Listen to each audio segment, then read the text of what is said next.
Let's bring in David Bellavia, Medal of Honor recipient and author of House to House, and Brett Velicovich, former Army Special Ops and Fox News contributor. All right, David, describe the close quarters combat situation where you're basically blind, except maybe, 10 feet in front of you. Well, you know, that's all about dominating the battle space, dominating the room, dominating, you're building up the morale. These are your soldiers. You love them like your family. They're part of your family. And when you get into a fight like that, you're well aware that the enemy is just trying to neutralize our technology by getting us in a confined space. But there are like 5 or 6 other buddies of these terrorists in the next building over. And we're going to walk out of this building, and we're going to walk out of this building together. And that means breaking the will of the enemy. So the next house, the next booby trap, they know exactly what they got into when they started a fight with the United States. And so it's swagger, it's confidence, but your confidence goes up and down. You're all over the place because you realize that it doesn't matter how well you're equipped or how well you're trained.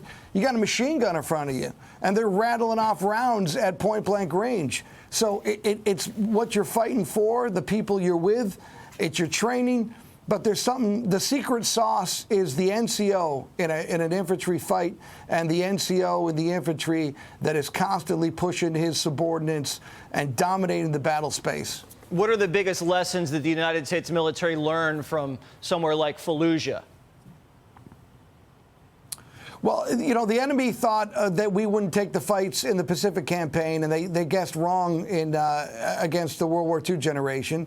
The Viet Cong and the North Vietnamese thought that, you know, we were just a bunch of hippies out in Woodstock. They had no idea what our army was consisted of back then. Our enemies have been guessing against the United States from the beginning. So they thought, well, we're not going to take that fight. We're Gen X. We cut our jeans and listen to Kurt Cobain. We're lazy. They watch TV and think we're the Jerry Springer generation. And we knew that they would not respect us in that close quarter environment. I'm telling you, you get a window into the soul of the men and women around you. And the generation that got through Anbar province and Diyala province and Mosul and Ramadi and Fallujah, that generation is amongst the greatest American warriors we've seen. So, Brett, what are they thinking in these Hamas tunnels? They've just pulled off a spectacular surprise attack. They're hunkered down. They have hostages. They're rearming. They haven't really been assaulted yet by the full force of the ground forces of the IDF. What's their calculation now?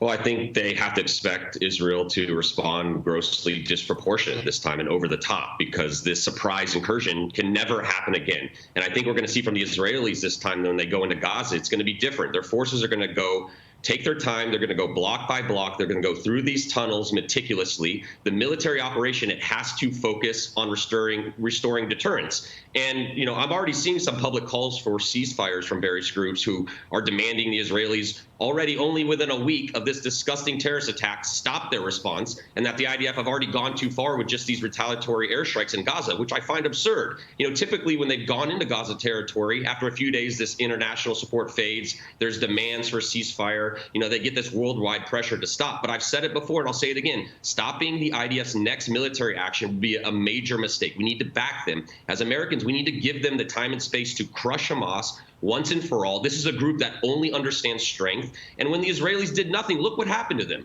Hamas came in, they killed, they kidnapped, they raped and pillaged. This is a conflict that cannot be stopped any longer with talking. And they're even holding American hostages right now. We have very little information about the status of these Americans because Hamas took them as an insurance policy against retaliatory action. And it's proof that Hamas is just as much a danger to our way of life as well. So we need to let the Israelis root out terrorism, do what they need to do, strike Hamas where it hurts, and make it so, this doesn't ever happen again.